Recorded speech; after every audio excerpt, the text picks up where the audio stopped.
We're joined on the news by legal practitioner, writer, and global affairs analyst Raymond Nkanebe. Good to see you again, Raymond. Thanks for giving us your time. UNICEF wants bandits prosecuted, citing various crimes they committed, including killing of women and children. Are you in agreement with this? Yeah, good evening, Cynthia, and thank you for having me. Yes, I read the statement of the UNICEF representative in Nigeria, and of course, what he has said is not different from what other persons have been saying. On a larger scale, bandits are not totally different from other class of criminals operating within the Nigerian state. And to the extent that Nigeria is a country under laws and where certain offenses have been prescribed under several laws, those who are found wanting for having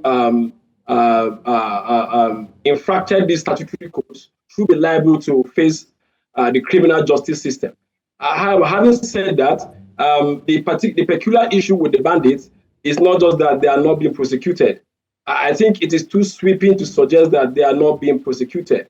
What I think is the problem here is that the level of reportage of the prosecution of some of these bandits has not been the best of it, because I recall that sometime last year and even in previous years we have had incidences of where some of these bandits are being prosecuted or arraigned in court.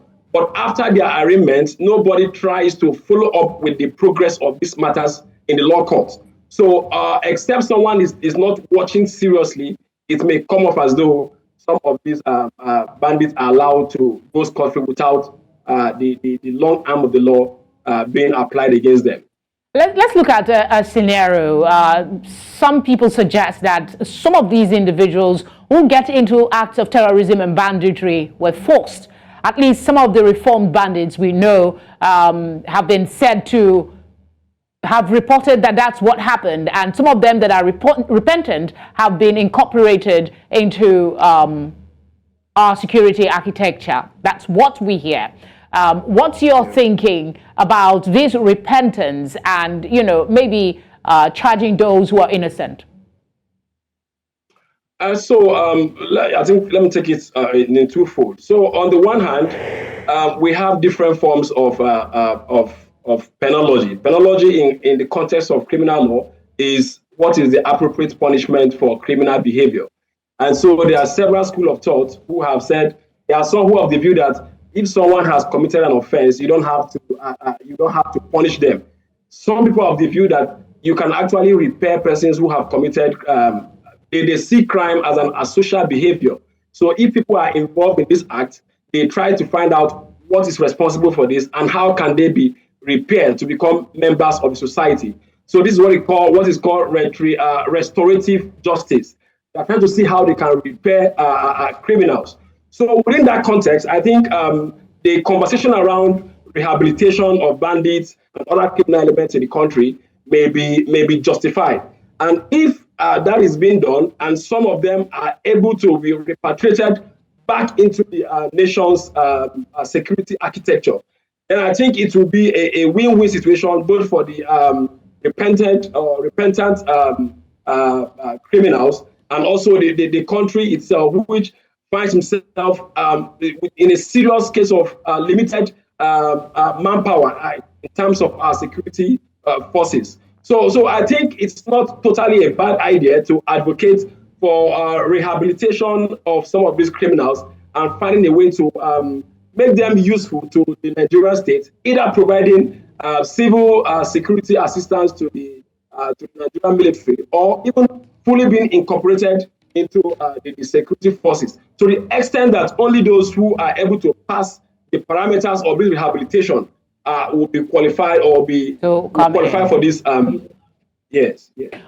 All right, let's spare a moment for humanitarian workers, because the call on the government is ahead of the commemoration of World Humanitarian Day, which happens tomorrow, to honor humanitarians around the world who strive to meet our ever-growing global needs. They risk their lives every day. How can governments and people make their work a little easier? Okay, yes, so thank you very much. I think I have a personal experience with it because you may not have known that I also schooled at the University of Maiduguri and in the heat of the Boko Haram insurgency. And after graduating from that town, some of my friends are still there, acting as aid workers with the several international humanitarian organizations. And they have had to tell me the risk that they go through while trying to provide some of these social services. So it is clear, and nobody can deny the fact that they take a whole lot of risk in order to assist some of these disadvantaged members of our population and communities. So what can government do about this? I think if the federal government does appointed its ministers, and I think there is a minister for humanitarian affairs, and I think within the context of that ministry, we begin to look at the possibility of creating a humanitarian fund, a fund that will be dedicated to cater to a sort of a social safety fund to cater to the interest of persons who are involved in some of these care services in this difficult part of the country, so that it gives them that sense of security, so that in the event they lose their life, nobody prays for that, but it's an eventuality. In the event that happens, government can draw from this fund to sort of pay back something to members of their family. For those of them who already have family, help them to see them through school, some sort of security to motivate other persons to volunteer themselves for this very, very difficult job they're doing. I guess I'll just say happy World Humanitarian Day to all humanitarians out there. God bless you for the work that you do. Thank you as well, Raymond Kanebe, for giving us your time. Thank you.